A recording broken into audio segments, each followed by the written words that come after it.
Mean राशि वाले बंधुओं, आप सभी का स्वागत है। वंदन, अभिनंदन मीन मंथन यूट्यूब चैनल में। तो मीन राशि वालों, जरा ध्यान से समझना बंधुओं, 29 मार्च को शनिदेव का राशि परिवर्तन हो रहा है। कुंभ राशि से मीन राशि में शनिदेव जा रहे हैं। तो इस राशि परिवर्तन के दौरान शनिदेव आपसे मांग रहे हैं 3 खास चीजें। आपकी ये हैं ये 3 चीजें, और शनिदेव बड़े प्रेम से आपसे ये मांग रहे हैं। यदि आपने ये 3 चीजें शनिदेव को दे दी सही समय पर और शनिदेव के मन के अनुसार, तो शनिदेव आपको मनी देव बनकर इतना धन देंगे कि आप संभाल भी नहीं पाएंगे। याद रखना बंधुओं कि पूरे राशि चक्र में 9 ग्रहों की माला में केवल शनि ही एकमात्र ऐसे देवता है जो अटूट संपत्ति दे सकते हैं, इतनी धन दौलत दे सकते हैं कि जिंदगी में आपको कभी भी फिर किसी भी चीज की कीमत देखने की जरूरत नहीं पड़ेगी। आप बाजार में जाएंगे, जो चीज आपको पसंद आ जाएगी आप ले लेंगे। आपको दिमाग में एक बार भी यह नहीं आएगा कि इस चीज की कीमत कितनी है, मेरे पास पैसे हैं कि नहीं हैं, दे पाएंगे कि नहीं दे पाएंगे। पैसे का ख्याल ही दिमाग में आना बंद हो जाएगा। इतनी दौलत यदि कोई दे सकता है तो केवल शनिदेव दे सकते हैं। परंतु याद रखना कि जो देने वाला होता है वही यूं ही फ्री में, मुफ्त में किसी को कुछ भी नहीं देता है। उसकी अपनी शर्तें होती हैं, कुछ कंडीशंस होती हैं। तो आज हम आपको यही बताने वाले हैं। आपकी अपनी कुंडली में आज हम आपको बताएंगे कि शनिदेव जहां भी मौजूद है वहां से आपको किस प्रकार प्रभावित कर रही है।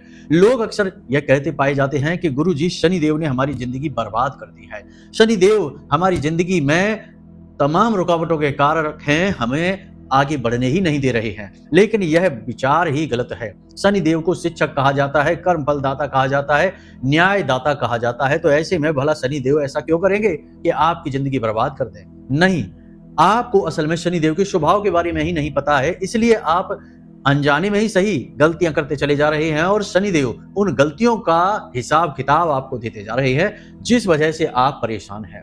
अब शनिदेव पूरे राशि चक्र की सबसे शक्तिशाली ग्रह और देवता हैं। इस बात का अंदाजा यहीं से आप लगा सकते हैं कि शनि जिस भी भाव में, जिस भी राशि में बैठे होते हैं, उस राशि के एक आगे की राशि और पीछे की राशि पर भी अपना पूरा नियंत्रण रखते हैं। इसीलिए 7.5 वर्ष की 7.5 होती है, 2.5 वर्ष की अढ़ैया होती है, क्योंकि शनिदेव एक राशि में 2.5 वर्ष तक रुकते हैं। इन 3 राशियों के अलावा भी 2 राशियों पर शनिदेव अपनी अढ़ैया चला रहे होते हैं। फिर इनकी 3 तरीके की दृष्टियां अलग होती हैं। कहने का मतलब यह है कि राशि चक्र की ग्रह माला का सबसे शक्तिशाली ग्रह शनि है। अगर आपने शनि को समझ लिया तो शनि आपके लिए मनी बन जाएगा। जी हाँ बंधुओं, लक्ष्मी जी का सीधा संबंध शनिदेव से होता है। लक्ष्मी जी का पूर्ण आशीर्वाद शनि को प्राप्त है कि जिस भी व्यक्ति ने शनि को समझा, शनि को माना, शनि के स्वभाव को जाना और जीवन में शनि के अनुरूप परिवर्तन कर डाले, उसके घर में अखंड लक्ष्मी वास करती है और नारायण स्वयं माता लक्ष्मी के साथ प्रवेश कर जाते हैं, जिन्हें हम अष्ट लक्ष्मी के रूप में जानते हैं। जी हाँ बंधुओं, तो अब जबकि समय की मांग है, शनिदेव का राशि परिवर्तन है और बहुत ही महत्वपूर्ण बदलाव आपके जीवन में आने वाले हैं, ऐसे में आपको शनिदेव को समझना बेहद आवश्यक है। हम आपको लिख कर दे सकते हैं, यह बात आप अपनी जेब में लिख कर रख लीजिए एक पर्ची में, कि अगर आज आपने इस कार्यक्रम को पूरा देख लिया और इस कार्यक्रम में बताई गई बातों को समझकर अपने जीवन में उतार लिया, क्योंकि अब हम जो बातें बताने जा रहे हैं वे इतनी बारीक होंगी कि उन्हें आपको लिख कर रखना पड़ेगा, समझना पड़ेगा। अगर आपने पूरे ध्यान के साथ इन बातों को समझ लिया और जीवन में उतार लिया तो अगले 6 महीने आपके जीवन के क्रांतिकारी महीने हो जाएंगे।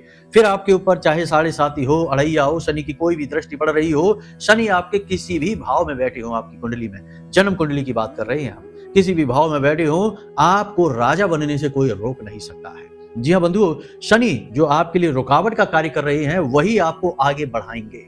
जी हाँ, जिसका काम है कर्म के फल को देना, तो जब आपके कर्म इस प्रकार हो जाएंगे कि आपको करोड़पति बनना ही बनना है, सुख आपको मिलना ही मिलना है, तो शनिदेव अपने आप उसका फल दे देंगे, रोक ही नहीं सकते हैं, किसी भी कीमत पर नहीं रोक सकते, उनका स्वभाव ही नहीं है। तो आपने यहाँ कर्म किया और वहां आपको फल मिले।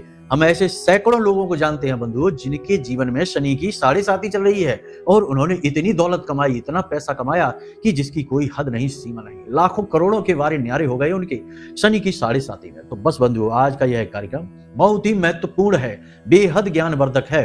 इस कार्यक्रम को अंत तक देखने वाले का उद्धार निश्चित है, ये बात आप याद रखना। हमारी अंत में आप खुद इस बात को कहेंगे। जी हाँ, क्योंकि हमने जो बातें इस कार्यक्रम में आपको बताई हैं वे बातें मुफ्त में तो आज के समय में कोई किसी को नहीं बताता। मूल्य दे दो तो भले बता दें, तब भी इतनी बारीकी से नहीं बता पाएंगे, क्योंकि इसके लिए ना केवल ज्योतिष बल्कि आध्यात्म का भी बराबर ज्ञान चाहिए। महामाई की या ईश्वर की कृपा भी चाहिए, तभी तो फलित होती हैं बातें। वरना भविष्यवाणी तो हर गली नुक्कड़ पर बैठे हुए तमाम तरीके के ज्योतिष हैं जो कर रहे हैं, लेकिन फलित किसी की नहीं होती। फलित उसी की होती है जिसके ऊपर ईश्वर का हाथ होता है, ईश्वर की भक्ति होती है जिसके हृदय में, और जिसके तार सीधे जुड़े होते हैं उस ब्रह्म से, महामाई से, महाविद्या से। तो बस बंधुओं, आज का यह कार्यक्रम आपके जीवन के लिए बेहद महत्वपूर्ण है, मील का पत्थर साबित होने वाला है। इसे आपको अंत तक देखना ही होगा, वरना आप किसी और के साथ नहीं, अपने ही साथ बहुत बड़ी नाइंसाफी कर बैठेंगे। जी हाँ बंधुओं, तो चलिए आज के इस कार्यक्रम को शुरू करते हैं। महामाई को याद करते हुए पूरे भक्तिभाव से कमेंट में लिख डालिए, जय मां भद्रकाली, कृपा करो। महामाई इतनी दयालु है कि आपके ऊपर निश्चित कृपा करेंगी, और शायद उन्होंने आपके ऊपर अब कृपा कर भी दी है, तभी तो आप इस कार्यक्रम को देख रहे हैं। उन्हीं की कृपा से है ये सब कुछ। बिना महामाई की कृपा और आदेश के तो इस पूरे ब्रह्मांड में एक पत्ता तक नहीं हिल सकता, ये बात याद रखना। तो बस ये उनकी ही कृपा है, इसी को मानकर, आज्ञा को मानकर आगे बढ़िए। चलिए अपने कार्यक्रम को शुरू करते हैं। अब ध्यान से सुनिए। प्यारे मित्रों, हमारे अत्यंत प्रिय और परम पूज्य अमिताचार्य जी के पास माँ बगलामुखी और माँ भद्रकाली की साधनाओं का वर्षों का अनुभव है, और माता रानी की इनके ऊपर पूर्ण कृपा और सिद्धि है। आचार्य जी ने अपने सटीक कुंडली विश्लेषण और श्रेष्ठतम उपायों के माध्यम से हजारों लोगों के जीवन को खुशियों से भरा है। आचार्य जी का कुंडली विश्लेषण और उपाय करवाने का तरीका इतना अद्भुत है कि जीवन के हर एक दुख और कष्ट का कारण जड़ से ही समाप्त हो जाता है। फिर समस्या चाहे जैसी भी हो, कर्जा बहुत बढ़ गया हो, व्यापार चल नहीं रहा हो, बीमारियों में आप बर्बाद हो चुके हो, रिश्तों में प्रेम समाप्त हो चुका हो, या फिर नौकरी ही ना मिल रही हो, विवाह में देरी होती हो, कैसी भी समस्या हो, इन समस्याओं का कारण क्या है, कौन सी महादशा परेशान कर रही है, कौन सा दोष लगा हुआ है, सब कुछ आचार्य जी इतना सटीक बताते हैं कि वर्षों वर्ष के दुख कुछ ही दिनों में समाप्त हो जाते हैं। अगर आपके जीवन में भी कोई ऐसी संकट की घड़ी है तो यही सही समय है जब आप पूज्य आचार्य जी के हाथों से अपनी कुंडली का विश्लेषण करवाएं और वर्षों से चल रहे दुखों और संकटों के इस चक्र से बाहर निकल जाएं। प्यारे मित्रों, अभी वीडियो में दिए गए नंबरों पर फोन करिए और अपनी कुंडली का श्रेष्ठतम आकलन करवा डालिए। जिंदगी बदलने का ये सबसे बड़ा मौका हाथ से मत जाने दीजिएगा। जय माई की, महामाई आपका कल्याण करे। ऐसा क्यों होता है कि इंसान पूरे मन के साथ काम करता है, मेहनत करता है, सारे अपने दिमाग में जो नियम हैं उनको अच्छी तरीके से मानता है, हर एक नियमावली को मानते हुए आगे बढ़ता है, तब भी कार्य में असफल हो जाता है? ऐसा क्यों होता है? फिर उसे लगता है कि उसका भाग्य ही शायद खराब है। फिर वह कुंडली दिखा ले तो उसे लगता है कि कोई कह देता है कि शनि आपका खराब है। शनि कभी खराब नहीं होता, क्योंकि शनि न्याय का देवता है, और न्याय का देवता ही यदि खराब हो गया तो अन्याय का ही राज होगा, फिर न्याय को पूछेगा कौन? तो ऐसा कभी नहीं होता। अब यहाँ पर समस्या ये होती है कि आप शनि को समझ नहीं पा रहे हैं, इसलिए शनि खराब है। शनि एक आग है, आग का काम है गर्मी उत्पन्न करना, जलाना। यदि आप आग को समझकर सही तरीके से प्रयोग करना सीख गए तो उसी आग से आपका पालन पोषण होगा, आप भोजन बनाएंगे, खाएंगे, खुद भी खाएंगे और सबका पेट भरेंगे। लेकिन यदि आपने आग को समझ नहीं पाया, उसकी प्रवृत्ति और प्रकृति को न समझा और उसके स्वरूप को न जानते हुए बस यूं ही उसे प्रयोग करने में लग गए, तो वह आग न केवल आपको जलाएगी बल्कि आपके आसपास की सभी चीजों को और सभी वातावरण की चीजों को जलाकर नष्ट कर देगी। तो शनि बिल्कुल ऐसा ही स्वभाव रखते हैं, एकदम खरा सोना जैसा स्वभाव है शनिदेव का। सबसे पहली बात आपको हम कुछ छोटी छोटी बातें बता देते हैं। लोग तो कहते हैं कि गुरुजी आप बातें बहुत करते हैं, मुख्य बात नहीं बताते, लेकिन मुख्य बात बताने से ज्यादा जरूरी होती है ऐसी बातें जो छोटी जरूर हैं, कम महत्व की जरूर लगती हैं, लेकिन ये बातें बहुत बड़ा आधार होती हैं। धर्म का आधार ही है ज्ञान, और ज्ञान पूर्ण होना चाहिए, अधूरा ज्ञान किसी काम का नहीं होता। इसलिए ध्यान से धैर्य के साथ काम करिए, बातों को समझिए। शनिदेव खुद बहुत ही दयालु हैं, बहुत ही शांत हैं। इनके पास तो अपने खुद के दो शब्द भी नहीं है। ये तो इतने भोले भाले हैं जो भगवान श्री कृष्ण की भक्ति में सदा लीन रहने वाले हैं। और आपको हम बता दें कि इनके ऊपर श्राप भगवान की भक्ति की वजह से लग गया। इनकी पत्नी नीलमंदा ने इनको श्राप दे दिया कि इनकी दृष्टि जब भी आंखें ये खोलेंगे तो इनकी दृष्टि बकरी हो जाएगी, और जिस पर भी इनकी दृष्टि पड़ेगी उसका जीवन नष्ट हो जाएगा।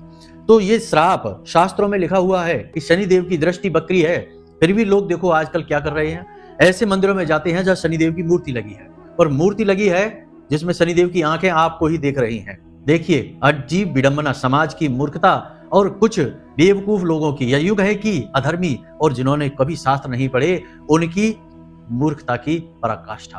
कि ऐसे मंदिर बना दिए शनिदेव के जहां मूर्तियां लगी हैं और कुछ भोले भाले बेचारे लोग जा रहे हैं और शनिदेव के सामने हाथ जोड़कर खड़े हो जाते हैं और शनिदेव की दृष्टि उनके ऊपर पड़ जाती है। और जिसकी ऊपर शनिदेव की दृष्टि पड़ गई तो श्राप के वशीभूत शनिदेव चाहे या न चाहे उसके जीवन में अनिष्ट घटनाएं होनी शुरू हो जाएंगी। बाधाएं होंगी तो ठीक है, नहीं होगी तो आ जाएंगी, जो होंगी तो वो बढ़ जाएंगी। इसमें शनिदेव भी मजबूर है, वो कुछ कर नहीं सकते हैं। तो हमारी भाषा थोड़ी कड़क हो सकती है बंधुओं, लेकिन हम ये चीजें देखते हैं तो हमें आश्चर्य होता है कि लोग किस तरह से चीजों को फॉलो करने में लगे हुए हैं, अपने आप को समझ नहीं रहे हैं, अपने ज्ञान को समझ नहीं रहे, अध्यात्म को समझ नहीं रहे। कभी भी शनिदेव के ऐसे मंदिर में नहीं जाना जिसमें शनिदेव की मूर्ति लगी है। शनिदेव का असली स्वरूप शिला स्वरूप है। अब कुछ लोग कहेंगे कि गुरुजी हमारे आसपास मंदिर है जिनमें शनिदेव की मूर्ति लगी है, शिला स्वरूप का तो मंदिर ही नहीं है, तो फिर हम क्या करें? तो फिर शनिवार के दिन पीपल का वृक्ष शाम के समय यानी सूर्यास्त होने वाला जब होता है, गोधूली अवस्था होती है 6:30 बजे के आसपास, उस समय से लेकर रात्रि तक शनिदेव का स्वरूप बन जाता है पीपल का वृक्ष। तो आप पीपल के वृक्ष के पास चले जाइए। शनि एक देवता है और देवता का कोई एक रूप निर्धारित नहीं होता है। आप चाहे तो वृक्ष को शनिदेव मान सकते हैं, पत्थर को शनिदेव मान सकते हैं, हर एक रूप में शनिदेव प्रकट हो सकते हैं आपके लिए। फिर भी शास्त्रों ने यह सुविधा दे दी कि यदि आपको शिला स्वरूप शनिदेव नहीं मिल रहे कहीं, तो पीपल के वृक्ष को शनिदेव मानकर सारे आपके जो पूजा पाठ के कर्म है वो वहां पर आप कर सकते हैं, आपको वही फल प्राप्त होगा। तो ये बात बहुत छोटी जरूर है, लेकिन इस बात का बहुत बड़ा परिणाम है। लोग समझते नहीं इन बातों को, जानबूझकर अपने लिए आफत मोल ले लेते हैं। पहली चीज तो ये। दूसरी चीज, आपको अब हम बताने जा रहे हैं कि शनिदेव कैसे आपके जीवन को प्रभावित कर रहे हैं। फिर आपसे वो कौन सी 3 चीजें मांग रहे हैं ये भी बताएंगे। चीजों को अच्छी तरीके से समझना। शनिदेव जिस भी भाव में बैठते हैं आपकी कुंडली में, आप अपनी चाहे तो कुंडली खोल लें, किसी मोबाइल ऐप में खोलें या आपके पास बनी रखी हो उसे खोलें और अपनी कुंडली में आप देखें कि शनिदेव किस भाव में बैठे हैं। अब हम आपकी जन्म कुंडली की बात कर रहे हैं। जन्म कुंडली सबकी अलग होती है, तो जन्म कुंडली में आप देखें, लग्न में देखें कि शनिदेव, लग्न चार्ट है उसको देखें कि शनिदेव आपके किस भाव में बैठे हैं। मानकर चलते हैं कि शनिदेव आपके द्वितीय भाव में बैठे हैं, तो दूसरा भाव आपके धन का भाव है, आपके परिवार का भाव है। तो अब इस दूसरे भाव से संबंधित शनिदेव जिस भी भाव में बैठते हैं उस भाव में आपसे क्या कह रहे हैं? शनिदेव आपसे ये कह रहे हैं कि इस भाव के बारे में, यानी कि इस भाव में जो भी कार्य होता है उस कार्य के बारे में बहुत सतर्क रहिए और अपने कार्य जो भी हैं उन्हें अच्छी तरीके से परखिए, तब आगे बढ़िए। बिना सोचे समझे पैसा खर्च मत करिए, किसी को कर्जा मत दीजिए, कर्जा खुद भी ना लीजिए, अपने पैसे को यूं ही फिजूल खर्ची में बर्बाद न करिए। जहां जरूरत है केवल वही पैसा खर्च करिए, फिजूल खर्ची में अपने पैसे को खर्च मत करिए। ये धन भाव में यदि दूसरे भाव में शनिदेव बैठे हैं तो कह रहे हैं। पहले भाव में यदि शनिदेव बैठे हैं तो वो आपके खुद का भाव है, स्वभाव है। तो शनिदेव कह रहे हैं कि अपने चरित्र को देखिए, अपने आचरण को देखिए, अपनी सेहत को देखिए, अपने व्यवहार को देखिए। कहीं भी गलती नहीं करना है, आपको अपने ऊपर कार्य करना है, संभल कर चलना है। जहां भी शनिदेव बैठ जाते हैं, शनिदेव कहते हैं कि इस भाव में जो भी काम होता है उस काम को बहुत ही संभल कर करना है, उसमें कोई गलती ना हो जाए, भूल कर भी। परिणामों के बारे में नहीं सोचना है, केवल संभल कर चलना है। ठीक है, अब मानकर चलते हैं 10वें भाव में शनिदेव बैठ जाते हैं, तो ये आपके कर्म का भाव है, यहां से आप मेहनत करके पैसा कमाते हैं। तो आपको अपनी दुकानदारी को देखना है, बिजनेस है, नौकरी है, व्यापार है, देखना है कि किसी को दुख ना पहुंचे, आप ठगी ना करें, आपके हाथों किसी को धोखा ना मिल जाए, धन कमाने के लिए आप कोई गलत कार्य ना कर लें, ऐसे काम आप भूल कर भी ना करें। तो वहां पर बारीकी से नजर रखने के लिए कहते हैं कि सावधान हो जाइए। ठीक है, अब शनिदेव की 3 दृष्टियां होती हैं, तीसरी दृष्टि, 7वीं दृष्टि और 10वीं दृष्टि। तीनों दृष्टियों में शनिदेव देखिए आपसे क्या कहते हैं। बड़ा ही खूबसूरत विचार है ज्योतिष का। आपने इस विचार को समझ लिया तो आपका उद्धार निश्चित है। तो शनिदेव क्या कहते हैं, तीसरी दृष्टि जहां भी पड़ रही है, मानकर चलते हैं कि शनिदेव आपके दूसरे भाव में बैठे हैं। अब दूसरे भाव से बैठकर शनिदेव की तीसरी दृष्टि पड़ रही है आपकी कुंडली के चौथे भाव में। चौथा भाव है आपकी मां से जुड़ा हुआ, आपके परिवार से जुड़ा हुआ, आपके धन संपत्ति से, पैतृक संपत्ति से जुड़ा हुआ। तो अब चौथे भाव में यदि शनिदेव की दृष्टि पड़ रही है तो शनिदेव क्या कहते हैं, जब तीसरी दृष्टि शनिदेव की पड़ती है तो शनिदेव कहते हैं कि आपको इस भाव से जुड़ा काम जो भी है उस काम के बारे में अभी बहुत कुछ सीखना है, आप उस चीज में अनाड़ी हैं। ठीक है, समझ में आ रही है आपको बातें? यानी कि आपको अपनी माँ का सम्मान करना है, परिवार का सम्मान करना है और पैतृक संपत्ति को संभालना है, प्रॉपर्टी को संभालना है। अभी आपको बहुत कुछ सीखना है, यानी यहाँ पर आपको अनुभव की आवश्यकता है। तो अनुभवी की संगत में आइए, शुभ चिंतकों की संगत में आइए और उनकी सलाह मशवरा से ही इस भाव से जुड़ा हुआ कोई भी कार्य आप करिए। ठीक है, यानी ये सीखने का भाव है। यहाँ पर शनिदेव कह रहे हैं कि सीखिए। यदि यहाँ पर आप जल्दबाजी में कार्य करेंगे, मनमर्जी से कार्य करेंगे, अपनी मनमानी करेंगे, अनुभवी लोगों की सलाह नहीं मानेंगे तो आपको चोट लग जाएगी। आपकी नीयत कितनी ही अच्छी हो कोई फर्क नहीं पड़ता है। ठीक है, तो ये तीसरी दृष्टि का भाव हो गया। अब सातवीं दृष्टि, मानकर चलते हैं शनिदेव बैठे हैं आपके प्रथम भाव में, तो सातवीं दृष्टि पड़ रही है विवाह के भाव में।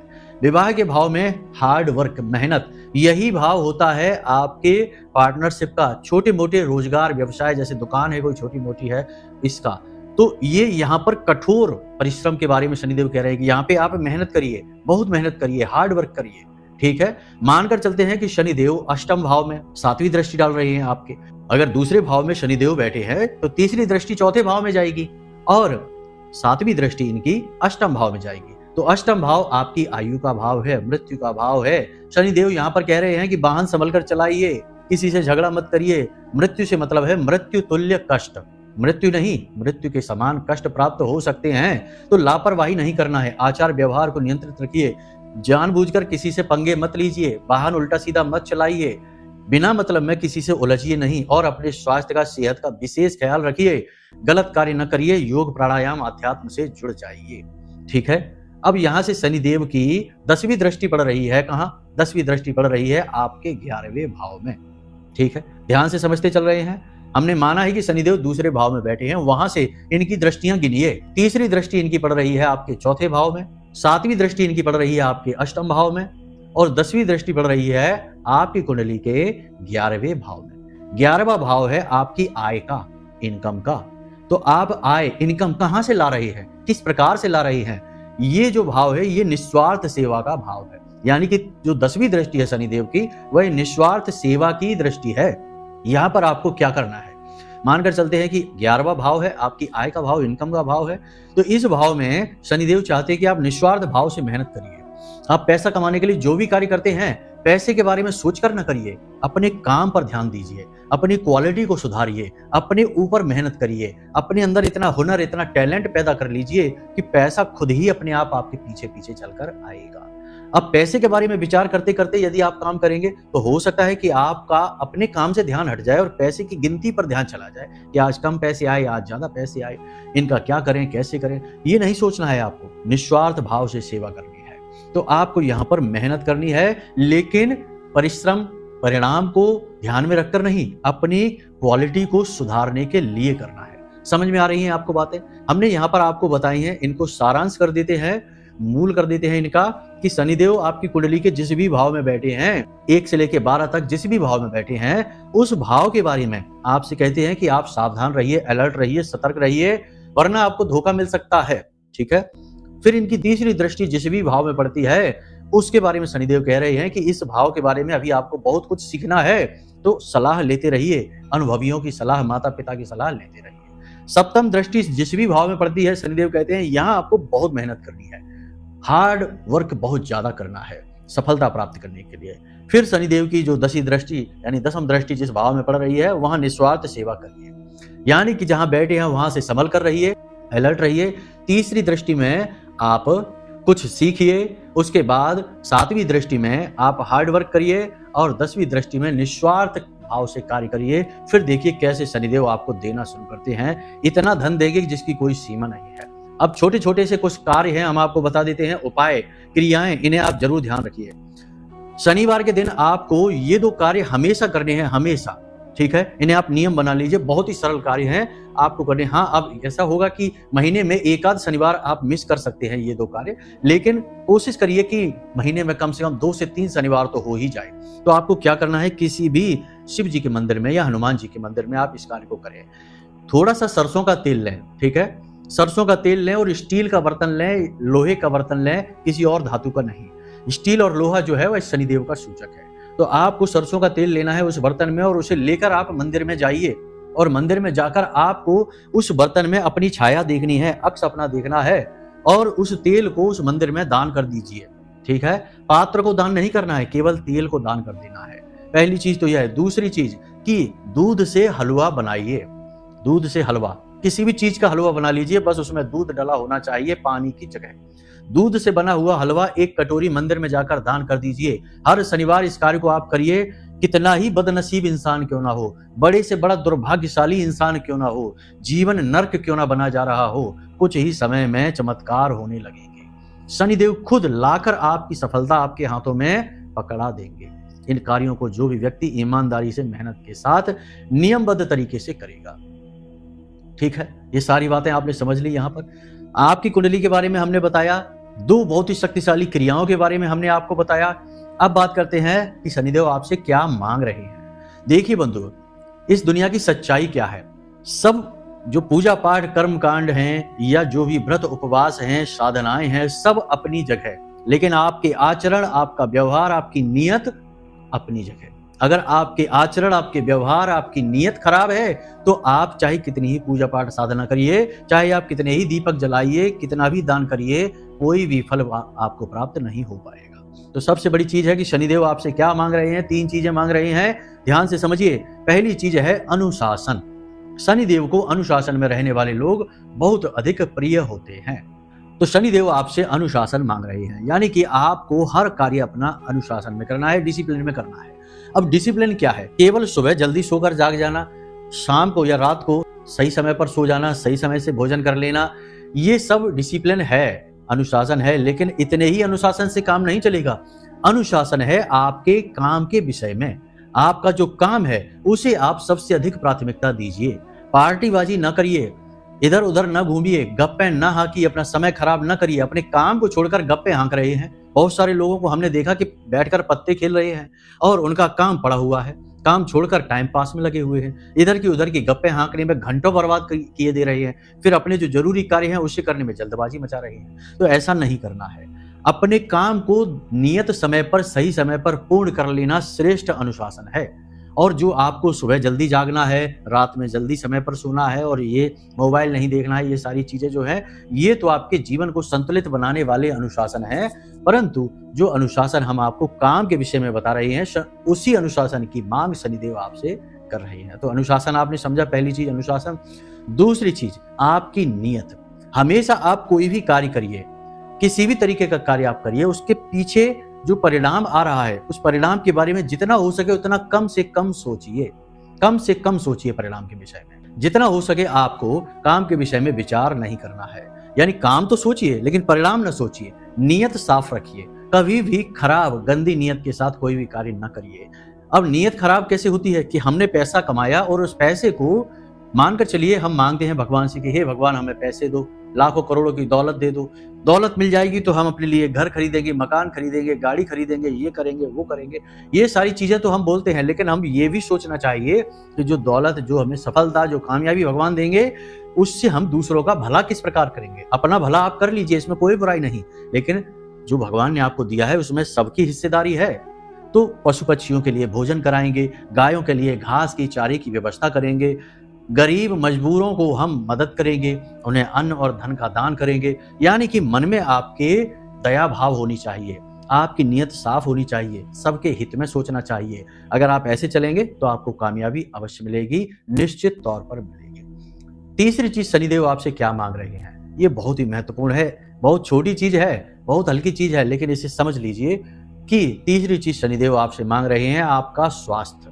कोई एक व्यक्ति जो बहुत मोटा है, बात सुनिए आप थोड़ा ठंडे दिमाग से, ठीक है। इसको व्यक्तिगत तौर पर न लेना, हम किसी एक व्यक्ति की बात नहीं कर रहे हैं, हम बात कर रहे हैं जन साधारण की, सर्वमान्य की। क्योंकि हम ये चीजें देखते हैं, हमारे पास लोग कुंडलियां लेकर आते हैं, लोग हमसे सलाह लेने आते हैं, तो हम ये चीजें देखते हैं उनके जीवन में, फिर हम समझते हैं। तो कोई भी व्यक्ति जिसका पेट बाहर निकला है उसका मंगल अपने आप खराब हो गया। कोई भी व्यक्ति जो बहुत मोटा है, भारी भरकम शरीर का है और धीमे धीमे कार्य करता है, उसका शनि अपने आप खराब हो जाता है। ये बात आप याद रखना, क्योंकि शनि कर्म मांगते हैं, मंगल मेहनत मांगता है। और जो व्यक्ति शरीर से ही लाचार है, यानी कि जानबूझकर उसने अपने शरीर को ऐसे बना रखा है कि वह शिथिल हो गया है, तो वह व्यक्ति इन ग्रहों का दोषी बन जाता है। कर्म कैसे करेगा, मेहनत कैसे होगी उससे।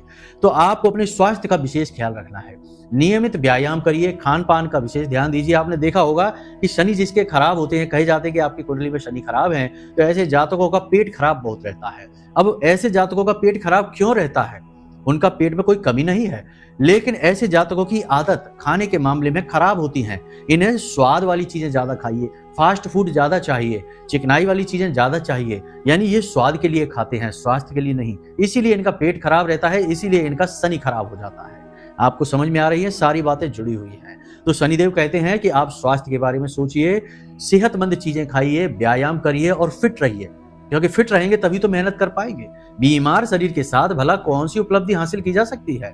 एक बीमार शरीर तो भगवान को भी प्राप्त नहीं कर सकता।